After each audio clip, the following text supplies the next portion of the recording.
మనిషి ఒక్కడి నుంచి వచ్చాడు.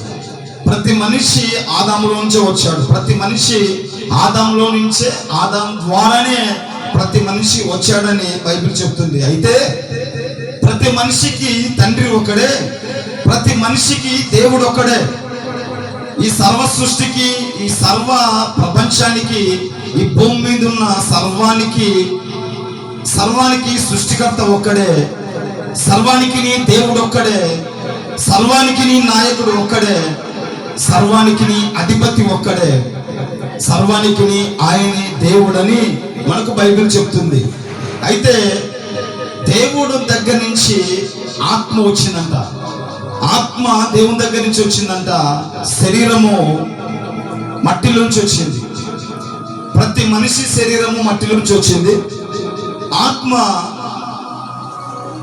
దేవుని దగ్గర నుంచి వచ్చింది. ఆత్మ దేవుని దగ్గర నుంచి వచ్చింది కనుక ప్రతి మనిషి తిరిగి మరలా దేవుని దగ్గరికి చేరుకోవాలి. శరీరము తిరిగి మరలా మట్టికి చేరుకోవాలి. శరీరం తిరిగి మరలా మట్టికి చేరుకోవాలి. ఆత్మ మాత్రం దేవుని దగ్గరికి చేరుకోవాలని దేవుని వాక్యం సెలవిస్తుంది. అంటే ప్రతి మనిషి దేవుని దగ్గర నుంచి వచ్చాడు. ప్రతి మనిషికి దేవుడు ఒక్కడే, ప్రతి మనిషికి దేవుడు ఒక్కడే. దేవుడు సర్వ మండలాలకు, సర్వానికి దేవుడు ఒక్కడే. ఏ కులమైనా, ఏ మతమైనా, ఏ గ్రామమైనా, ఏ దేశమైనా, ఎవడైనా అందరికీ దేవుడు ఒక్కడే. అందరికీ సృష్టికర్త ఒక్కడే, అందరికీ నాయకుడు ఒక్కడే, అందరికీ రక్షకుడు ఒక్కడే. ఆ ఒక్కడే యేసుక్రీస్తు ప్రభువారని బైబిల్ చెప్తుంది. అయితే ఆ ఒక్క దేవుని నుంచి సమస్త మానవాళి, ఆ ఒక్క దేవుని నుంచి సమస్తము వేరైపోయారు. ఆ ఒక్క దేవునికి దూరమైపోయారు. ఆ ఒక్క దేవుని నుంచి వేరైపోయి ఆ ఒక్క దేవునికి దూరంగా బ్రతుకుతూ మనిషికి నచ్చినట్లుగా, మనిషి కోరుకున్నట్లుగా, మనిషి అనుకున్నట్లుగా భక్తి చేస్తున్నారు. అలా భక్తి చేస్తూ, అలా ప్రార్థనలు చేస్తూ, ఇష్టం వచ్చినట్లుగా బ్రతి, ఇష్టం వచ్చినట్లుగా ప్రార్థనలు, ఇష్టం వచ్చినట్లుగా మనుషులు నడుస్తూ ఒక్క దేవుడై ఉన్న ఆ ఒక్క దేవునికి మనుషులందరూ వేరైపోయారు. మనుషులందరూ వేరుగా బ్రతుకుతున్నారు. ఆ వేరుగా బ్రతుకుతున్న ఆ తప్పిపోయిన కుమారుణ్ణి నజరేయుడైన యేసుక్రీస్తు ప్రభువారు పిలుస్తున్నాడు. ఆయన పిలుస్తున్నాడు. ఎక్కడెక్కడ తప్పిపోయావు, ఎక్కడెక్కడ దూరం అయిపోయావు, ఎక్కడెక్కడ నా సన్నిధికి దూరం అయిపోతున్నావు, నేను నిజమైన దేవుణ్ణి తెలుసుకోక ఎక్కడెక్కడ దూరం అయిపోయావు, ఎక్కడెక్కడికి వెళ్ళావు, ఎక్కడెక్కడ తిరిగి వచ్చావు, ఎక్కడెక్కడ నువ్వు ఇష్టం వచ్చినట్లుగా బ్రతికొచ్చావు. నేను సృష్టికర్తనని తెలియక నువ్వు వేరైపోయావా? హల్లెలూయా. చూడండి, మనిషి ఆ వ్యక్తికి నచ్చినట్లుగా, వారికి నచ్చినట్లుగా, మా పితరులు, మా అబ్బ, మా నాన్న, వాళ్ళ నాన్న, మా పితరుల ప్రకారం, అంటే మా వంశావళి వస్తున్నది ఇదే, మా వంశావళి చేస్తున్న భక్తి ఇదే, మా వంశానికి దేవుడిననే, మా తల్లిదండ్రులు చేస్తున్న దేవుడిననే. అంటే ఒకరిని చూసి ఒకరు, ఒకరిని చూసి ఒకరు, ఒకరు చూసి ఒకరు. మొదటగా సత్యాన్ని ఎవరు తెలుసుకోలేదు. సత్యమైన దేవుణ్ణి ఎవరు తెలుసుకోక, సత్యమైన దేవుణ్ణి ఎవరు తెలుసుకోక ఒకరి తర్వాత ఒకరు, ఒకరి తర్వాత ఒకరు, ఒకరి తర్వాత ఒకరు, ఒకరి తర్వాత ఒకరు వస్తూ వస్తూ అలా ఇప్పటి వరకు అలాగే కొనసాగుతూ ఉంది.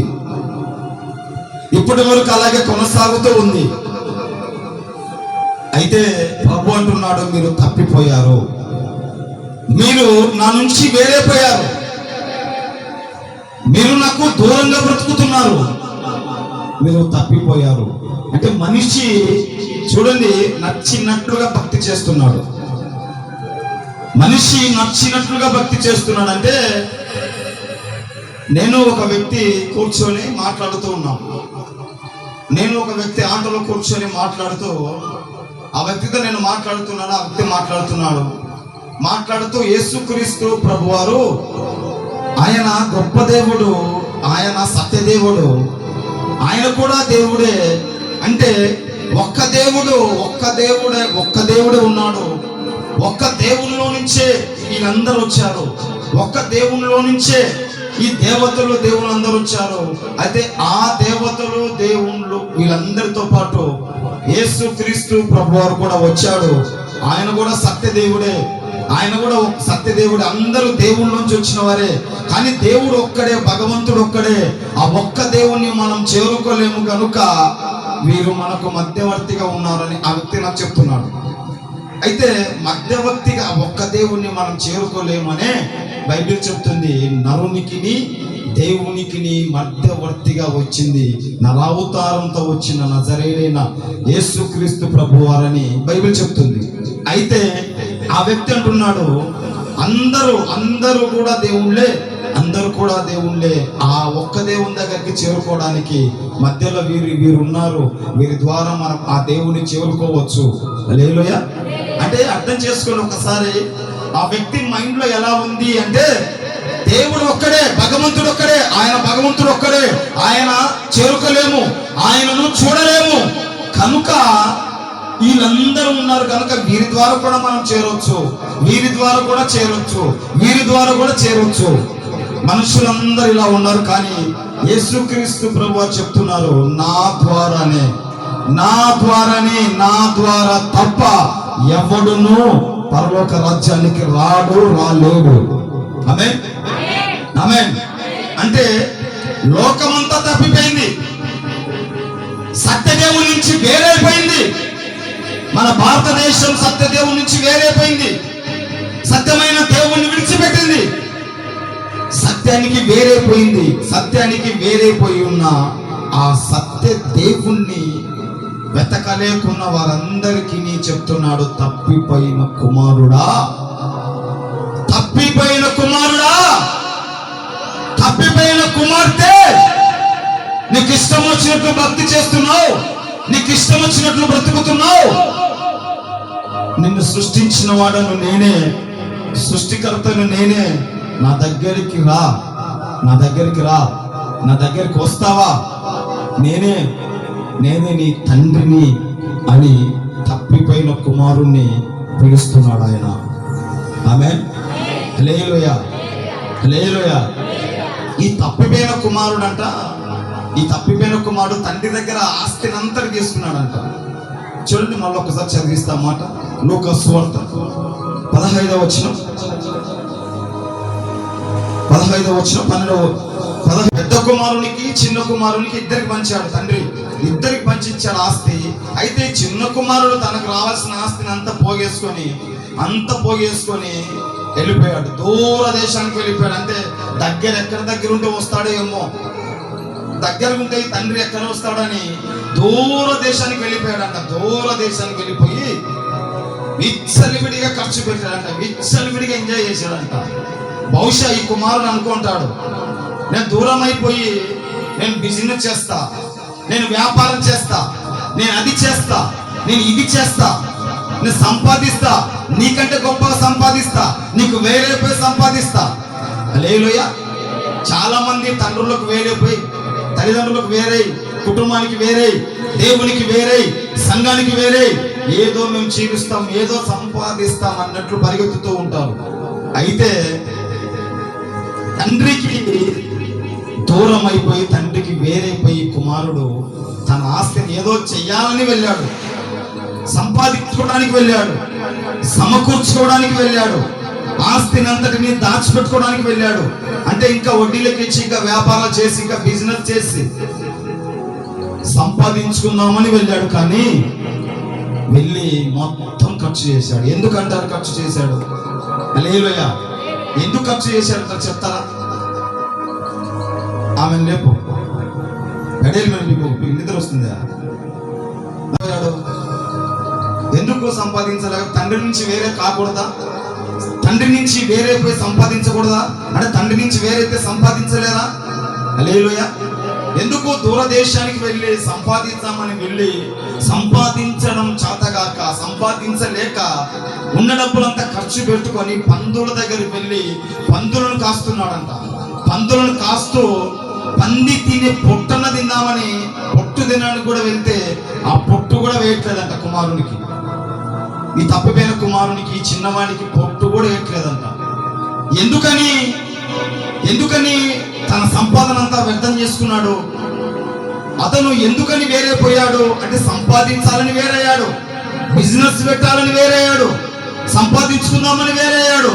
కానీ వేరే సంపాదించలేక తనకున్నదంతా ఖర్చు పెట్టేసి లాస్ట్కు తినడానికి తిండి లేక పందులను మేపుకుంటూ పందులు తిని పొట్టు తినడానికి సిద్ధపడ్డాడు. ఆ పొట్టు కూడా తినడానికి లేక తిరిగి మరలా తండ్రి వైపు తిరిగి తండ్రి దగ్గరికి దావపట్టాడు. చాలా మంది జీవితాలు కూడా అలాగే ఉన్నాయి. దీన స్థితిలో చాలా మందికి సంతోషం లేక, సమాధానం లేక, నెమ్మది లేక, చాలా మంది కట్టిక జీవితాలు కట్టిక చీకట్లోకి వెళ్ళిపోయాయి. ఎందుకని నా కుమారుడు సంపాదించలేకపోయాడు? హల్లెలూయా.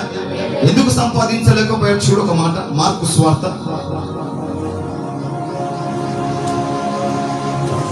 సువార్త, దానికంటే ముందు యోహాను సువార్త. ఈ లూకా సువార్త పక్కన యోహాను సువార్త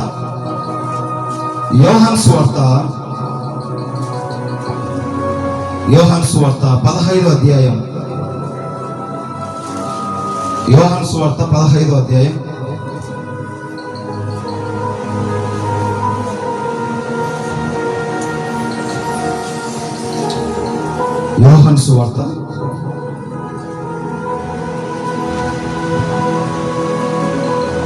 యోహాను సువార్త 15వ అధ్యాయం 5వ వచనం. ద్రాక్షావల్లిని నేను, తీగలు మీరు. ఎవడు నా యందు నిలిచి ఉండునో,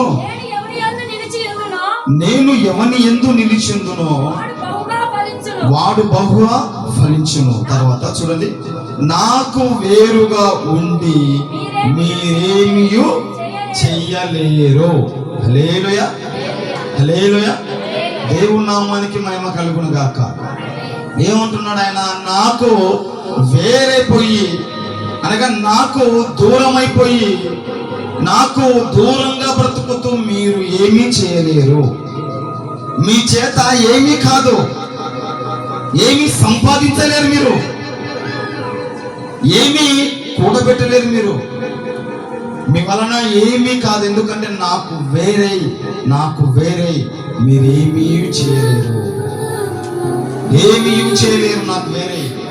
తండ్రికి వేరే ఏం చేయలేం. ఈ కుమారుడు తండ్రికి వేరైపోయాడు. వేరైపోయి ఏదో చేస్తామనుకున్నాడు, ఏదో చేయాలని, ఏదో స్టార్ట్ చేయాలని, ఏదో బిజినెస్ చేయాలని, ఏదో తండ్రి కంటే గొప్పగా సంపాదించాలని, గొప్పగా తండ్రి కంటే గొప్పగా బ్రతకాలని ఏదో అనుకొని వెళ్ళిపోయాడు. ఏమీ చేయలేక, ఏది చేతగాక ఉన్న డబ్బంతా ఖర్చు పెట్టుకొని వారితో వీరితో తిరిగి సహవాసం కలిగి తిరిగి తాగి ఎంజాయ్ చేసి ఉన్న డబ్బులల్లా ఖర్చు పెట్టుకున్నాడు. ఎందుకు సంపాదించలేకపోయాడంటే తండ్రికి వేరైపోయి. ఆయన అంటున్నాడు,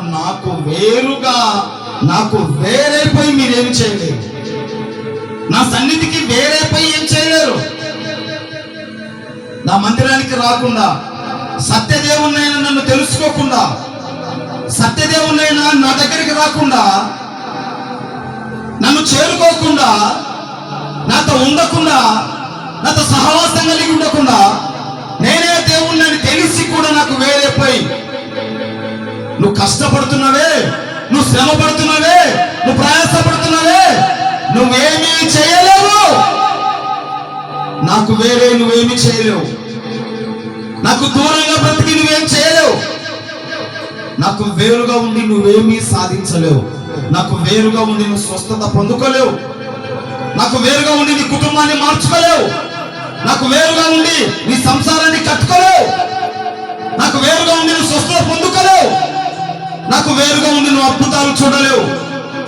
నాకు వేరుగా ఉండి నువ్వేమీ చేయలేవు. నాకు వేరైపోయి, నాకు దూరం అయిపోయి, నీకు ఇష్టం వచ్చినట్లుగా నువ్వు బ్రతుకుతూ ఏమీ చేయలేవు. ఆ తప్పిపోయిన కుమారుడు పంది వలె బ్రతికి తిరిగి మరలా వెనక్కి వచ్చినట్లుగా దేవునికి దూరం అయిపోయి పందితో సహవాసం చేసి తిరిగి మరలా దేవుని దగ్గరికి రావాల్సిందే. హల్లెలూయా, హల్లెలూయా. దేవునికి వేరైపోయి ఏం చేయలేం. దేవునికి వేరుగా బ్రతికి మనం ఏమి చేయలేం. ఇంపాసిబుల్. ఆదివారాల మందిరాలు రాకుండా ఏం చేస్తావు నువ్వు? ఆదివారం మందిరాలు రాకుండా ఏం పొడుస్తామని, నువ్వు ఏం మిగిలిద్దామని, ఏం సాధిద్దామని నువ్వు దేవునికి వేరే ఏం చేయలేవు. దేవునితో ఉంటూ దేవుణ్ణి బతిమలాడి ప్రార్థన చేస్తూ దేవుని యందు విశ్వాసం కలిగి నమ్మకంగా, నీతిగా, నిజాయితీగా, స్వార్థం లేకుండా, మోసం లేకుండా, అన్యాయం చేయకుండా, అక్రమాలు చేయకుండా నువ్వు నీతిగా నిలబడి దేవుణ్ణి వేటాడి దేవుణ్ణి వెంబడిస్తే అప్పుడు నీ అమ్మ ఆశీర్వాదాలు పరిగెత్తుకుంటూ వస్తాయి.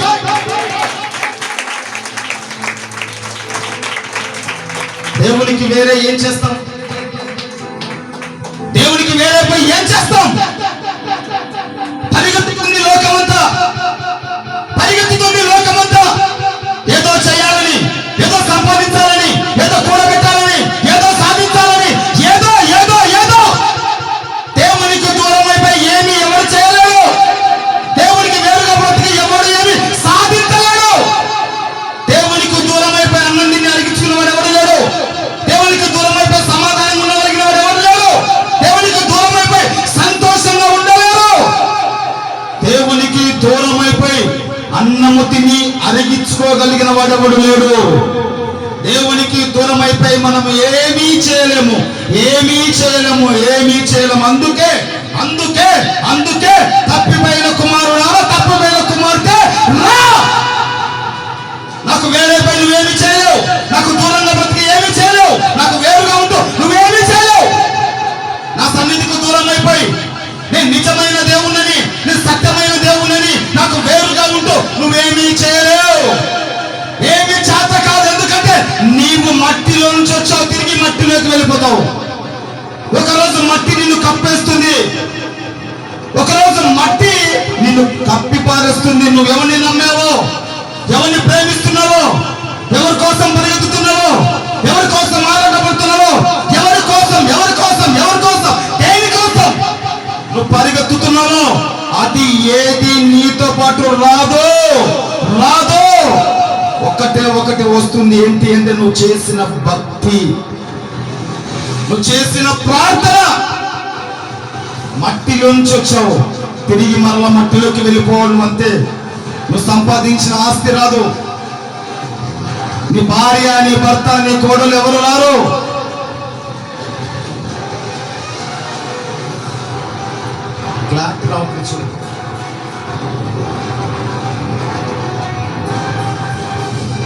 హల్లెలూయా, హల్లెలూయా. ఏమి వేరే పై నాకు వేరే మీరు ఏమీ చేయలేరని ప్రభు చెప్తున్నాడు. అందుకే ఈ కుమారుడు తండ్రి నుంచి వేరే పోయి ఏమి చేయలేక నష్టపోయి తిరిగి వచ్చాడు. అందుకే తండ్రిని విడిచిన కుమారుడు. ఇతడెవరు అంటే తండ్రిని విడిచిన కుమారుడు. హల్లెలూయా. తప్పిపోయిన కుమారుడు అంటారు, కానీ తప్పిపోయిన కుమారుడు కాదు ఇతను తండ్రికి వేరైన వాడు. తండ్రికి వేరై, తండ్రిని విడిచి తండ్రికి దూరంగా బ్రతుకుతున్నవాడు ఇతను తండ్రికి వేరైపోయి, అనగా దేవునికి వేరై, అనగా సత్య దేవుడైన నిజమైన దేవునికి వేరై కష్టాల పాలవుతున్న కుమారుడు ఇతను. హల్లెలూయా, హల్లెలూయా. తండ్రికి మనం వేరైపోకూడదు. వేరైపోతున్నారు, చాలా మంది వేరవుతున్నారు. అంతేకాదు, చూడండి మరొక మాట ఆయన అంటున్నాడు, వండర్ఫుల్ మాట. మార్కు సువార్త మత్తయి పక్కన ఉంటుంది. మార్కు సువార్త మత్తయి సువార్త పక్కన మార్కు సువార్త 3వ అధ్యాయం చూడండి, పేజీ నెంబర్ 33, 3వ అధ్యాయం 24వ వచనం. ఒక రాజ్యము తనకు తానే విరోధముగా వేరుపడిన యెడల ఆ రాజ్యము నిలువ నేరదు. ఒక ఇల్లు తనకు తానే విరోధముగా వేరుపడిన యెడల ఆ ఇంట్లో నిలువ నేరదు. హల్లెలూయా. ఒక రాజ్యము, ఒక కుటుంబము తనకు తానే వేరైపోతే, దేవుని చిత్తం లేకుండా, పెద్దలు నిర్ణయించకుండా, వారికి వారే సొంత నిర్ణయాలు తీసుకొని వారికి వారే సొంతగా నిర్ణయాలు తీసుకుంటే వారంట పాడైపోతారంట,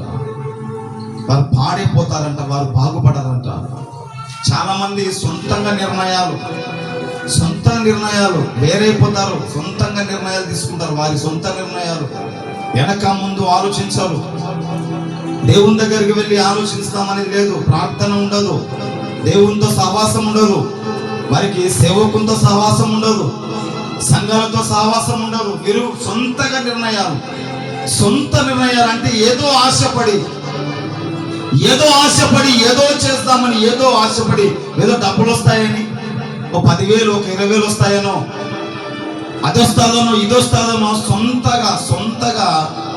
సొంత నిర్ణయాలు తీసుకొని, సొంత ఆలోచన కలిగి, సొంతగా ప్రయత్నం చేస్తూ వేరైపోయి వారు సక్సెస్ కాలేక, వాళ్ళు నిలవలేక చాలా మంది సంసారాలు, చాలా మంది జీవితాలు కూలిపోతున్నాయి, పతనమైపోతున్నాయి.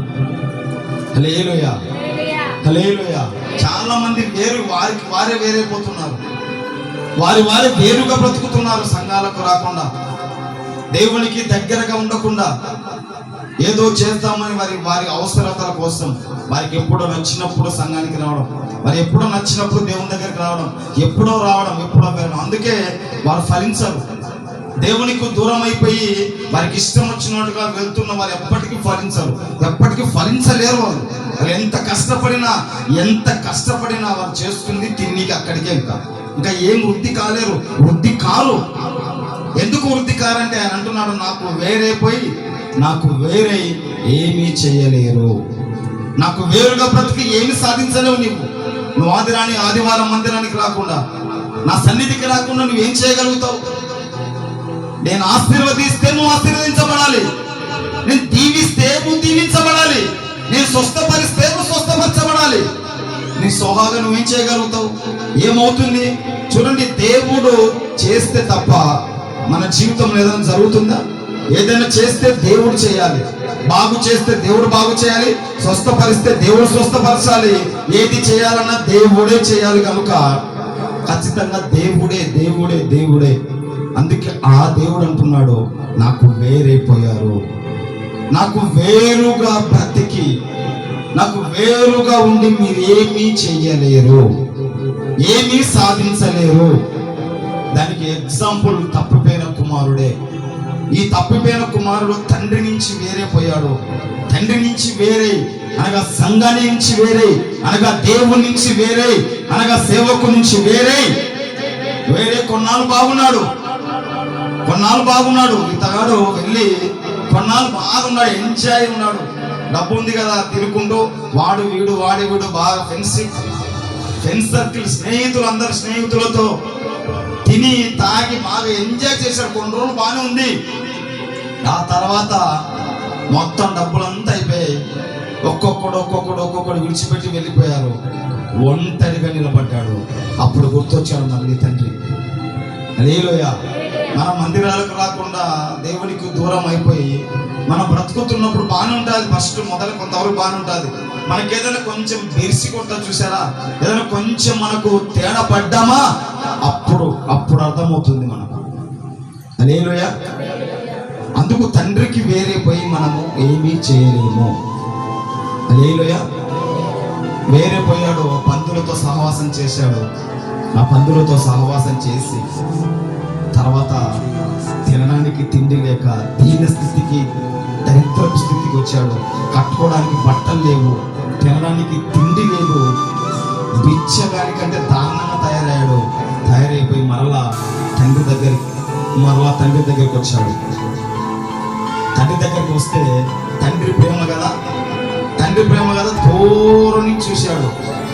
దూరం నుంచి చూసి తండ్రి ఆ కుమారుడు వస్తూ ఉండగా ఈ తండ్రి దూరం నుంచి చూసి పరిగెత్తుకుంటూ వెళ్ళిపోయి వాటేసుకొని అని ముద్దు పెట్టాడు. హల్లెలూయా. ఏం ప్రేమ ఈ తండ్రిది అన్నాడు. హల్లెలూయా, హల్లెలూయా. మెడ మీద పడి ముద్దు పెట్టుకున్నాడంట. తండ్రి ప్రేమ అది. హల్లెలూయా. తండ్రి ప్రేమ అది. ఇది తండ్రి ప్రేమ అంటే. హల్లెలూయా. దేవుని నామానికి మహిమ కలుగును గాక. కొందరు తండ్రులు ఉంటారన్నమాట, కొందరు తల్లులు ఉంటారు, కొందరు తండ్రులు ఉంటారు. స్వార్థం అంతే. మరి వాళ్ళు ప్రేమ ఎక్కడ చూపిస్తారో నాకు తెలియదు, కానీ స్వార్థం కలిగిన తండ్రులు, స్వార్థం కలిగిన తల్లిదండ్రులు ఉన్నారు కొందరు. చాలా చాలా మంది దారుణంగా ఉన్నారు. ఈ తండ్రి పరిగెత్తుకుంటూ వెళ్ళిపోయి కుమారుని హత్తుకొని, నాన్న నన్ను క్షమించు, తప్పైపోయింది, నీ ఆస్తి తీసుకెళ్ళాను, నాకు మళ్ళీ అవకాశం ఇస్తావా, ఒక పనిమానిగానే చేసుకొని ఇంట్లో ఒక ముద్ద అన్నం పెట్టి చాలని ఈ కొడుకు బతిమాడుతున్నాడు. కానీ తండ్రి ఏం పట్టించుకోలేదు. పోయినాడు, వెళ్ళి హత్తుకొని మెడ మీద ముద్దు పెట్టి, నా కుమారుడా మరలా వచ్చావా అని హత్తుకొని ముద్దు పెట్టాడు. ముద్దు పెట్టి దగ్గర తీసుకొని పని వాళ్ళకు పిలిచాడు. పని వాళ్ళని పిలిచి, వెళ్ళి నా కుమారుని సిద్ధం చేయండి, నా కుమారుని సిద్ధం చేయండి, నా కుమారునికి మంచి వస్త్రాలు తొడగండి, వస్త్రాలు మలినమైపోయాయి, వస్త్రాలు తొడగండి, కాళ్ళకు చెప్పులు లేవు, మంచి చెప్పులు తొడగండి, చేతికి ఉంగరం లేదు, చేతికి ఉంగరం పెట్టండి, నా కుమారుని ఘనపరచాలి నేను అని చెప్పి అన్నీ ఇచ్చి కొంతమంది పోగేసి గమ్ములు, మేళాలు, తప్పెట్లు మొత్తం అన్ని తీసుకొని వెళ్ళి కుమారుణ్ణి ఊరేగించుకుంటూ, తప్పెట్లు కొట్టుకుంటూ ఊరేగించుకుంటూ, నా కుమారుడు చచ్చిపోయి మరలా బ్రతికొచ్చాడు, నా కుమారుడు మరలా వచ్చాడు నా దగ్గరికి, నా నుంచి వేరైపోయి మరలా నా దగ్గరికి వచ్చాడని తప్పెట్లు కొడుతూ కేకలు వేస్తూ ఘనపరుస్తూ తన కుమారుణ్ణి అంటే ఇంట్లోకి తీసుకొచ్చాడంట. హల్లెలూయా.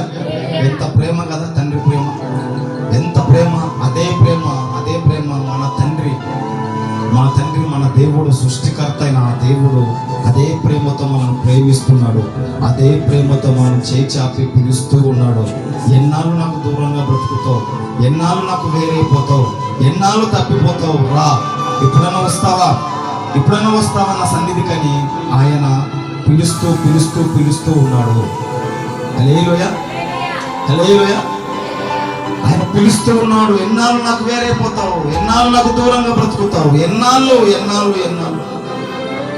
కష్టాల పాలైపోతావు, ఎన్నాళ్ళు కష్టాలు పడతావు, ఎన్నాళ్ళు ఈ రోగంతో, ఎన్నాళ్ళు సంతోషం లేక, ఎన్నాళ్ళు సమాధానం లేక, ఎన్నాళ్ళు నెమ్మది లేక నలిగిపోతున్నావు, నాకు వేరైపోతున్నావు, నువ్వు వేరుగా బ్రతుకుతున్నావు, వేరుగా ఉన్నావు. నాకు వేరే ఏం చేస్తావమ్మా, ఏం చేస్తావన్నా? నీకు ఇష్టం వచ్చినట్టుగా బ్రతి చేసి నువ్వేం చేయలేవమ్మా, నీకు ఇష్టం వచ్చినట్లుగా వస్తే నువ్వేం చేయలేవమ్మా. నాకు ఇష్టం వచ్చినట్టుగా బ్రతకరా, నాకు ఇష్టం వచ్చినట్లు బ్రతకమ్మా, నేను చెప్పినట్లు బ్రతకమ్మా, నాతో అంటు కట్టబడి ఉన్నమ్మా, నాతో కనెక్షన్ అయి ఉన్నన్నా, నాతో సహవాసం చేయన్నా, నాతో స్నేహం చేయన్నా, నాతో నడవమ్మా. నీ ఇంట్లోకి నన్ను పిలుచుకో, నీ హృదయంలోకి నన్ను పిలుచుకో. నాకు వేరైపోయి నాకు దూరంగా బ్రతుకుతూ నువ్వేమీ చేయలేవు. నీకు అందుకే ఈ శ్రమ, అందుకే ఈ బాధ, అందుకే నీకు కష్టాలు, అందుకే ఈ శ్రమలు నీకు. అందుకే నీ భర్తలో మార్పు రావట్లేదు. ఎందుకు అంటే నీ శరీరాన్ని తెచ్చి ఇక్కడ ఉంచావు, కానీ నీ ఆత్మ, నీ మనసు నాకు దూరంగా ఉంది. తప్పిపోయిన కుమారుని వల్ల నీ మనసు కూడా తప్పిపోయింది, నీ మనసు నాకు వేరైపోయింది, నీ హృదయం నాకు వేరైంది. నీ హృదయంలో, నీ మనసులో నేను లేను, నాకు స్థానం లేదు, నా వాక్యానికి స్థానం లేదు, నాకు స్థానం లేదు. నా నుంచి నువ్వు వేరైపోయావు, నా నుంచి విడిపోయావు, నా నుంచి వేరుగా బ్రతుకుతున్నావు. ఇప్పుడైనా తప్పిపోయిన కుమారుని వలె ఇప్పుడైనా వస్తావా అని ఆయన పిలుస్తూ ఉన్నారు. హల్లెలూయా. దేవుని నామానికి మహిమ కలుగును గాక. దేవుని నామానికి స్తుతి కలుగును గాక. ఆమేన్. అలా ఎవరైనా తప్పిపోయి ఉంటే, ఎవరైనా దేవునికి దూరం అయిపోయి ఉంటే, ఎవరైనా దేవునికి దూరంగా బ్రతుకుతూ ఉంటే, ప్రభు మీతోనే సూటిగా స్పష్టంగా మాట్లాడుతున్నాడు. మరలా నా దగ్గరికి రా, మరలా నన్ను చేర్చుకో నీ ఇంటిలో, మరలా నీ హృదయంలోకి నన్ను చేర్చుకో. పరిశుద్ధమైన జీవితాన్ని బ్రతుకు, నీతిగా బ్రతుకు, పరిశుద్ధంగా బ్రతుకు. అన్యాయాలు, అక్రమాలు, మోసాలు చేయొద్దు. నీకు ఇచ్చిన దాంట్లో తృప్తిగా తిను. నీకు శక్తినిచ్చాను, బలమునిచ్చాను, ఓపికనిచ్చాను, పని చేసుకో, కష్టపడు, బ్రతుకు. కష్టపడి నువ్వు నీ కుటుంబం బ్రతుకు. నువ్వు చేసే కష్టాన్ని నేను దీవిస్తా, నువ్వు చేసే పనిని ఆశీర్వదిస్తా, నీ రోగాన్ని గద్దిస్తా, నీ ఇంటి వ్యాధిని గద్దిస్తా, నీ ఇంట్లో ఉన్న బలహీనతను గద్దిస్తా. నీకేం కావాలో సమస్తం నేనిస్తా. నువ్వు చేసే ప్రతి రూపాయ, నువ్వు కష్టపడే ప్రతి రూపాయ నువ్వు తినేటట్టు నేను చేస్తా. అది పనుల పాలైపోకుండా, అది హాస్పిటల్ పాలైపోకుండా, అది అప్పుల పాలైపోకుండా, అది వ్యర్థమైపోకుండా, అది నువ్వు అనుభవించేటట్టు నేను చేస్తా, నేను చేస్తా. నువ్వు నాకు కనెక్షన్ అయి ఉండు. నువ్వు నాకు వేరైపోయి ఏం చేయలేవు, నాకు వేరుగా బ్రతుకుతూ ఏం చేయలేవు. నువ్వు నాకు కనెక్షన్ అయి ఉండు. నువ్వు కష్టపడే ప్రతి రూపాయ నువ్వు తినేటట్టు నేను చేస్తా, నేను చేస్తా.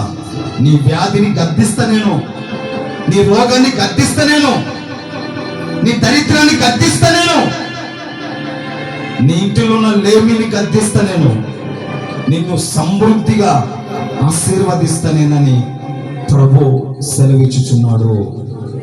ఆమేన్, ఆమేన్, హల్లెలూయా, హల్లెలూయా. అయితే ఇంటికి తీసుకొచ్చాడు కుమారుణ్ణి. ఈ కుమారుని ఇంటికి తీసుకొచ్చి ఘనంగా తప్పెట్లు కొడుతూ హంగామా చేస్తూ ఇంటికి తీసుకొచ్చాడు. అయితే ఇంటికి తీసుకొచ్చిన తర్వాత మరొక కుమారుడు ఉన్నాడు కదా, తండ్రిని కనిపెట్టుకున్నవాడు. హల్లెలూయా. ఇతడు తండ్రికి వేరైపోయిన వాడు ఇతడైతే, ఇతడు తండ్రితో ఉన్నవాడు ఇతడు. హల్లెలూయా. మొన్న వారం మా వాడికి బాలేక వచ్చినాను కదా, ఆ యారు అన్న ప్రార్థన చేయనికే మా అప్పకి ఫాస్ట్ లోనే బాగా అయిపోయింది. స్వస్థత కల్లా ఇంటికి పోయినాక ఏమీ లేదు, బాగున్నాడు, జ్వరం లేదు, ఏం లేదు. సూది కూడా తీపి చేసిన ఈడనే మన గాజులపల్లిలో తీపి చేసిన, దేవుని మీద అంతా భారం వేసుకొని తీపి చేసిన, ఆడైనా జ్వరం లేదు, ఏం లేదు, అన్ని స్పాట్లేని తగ్గిపోయినాయి పిల్లకి.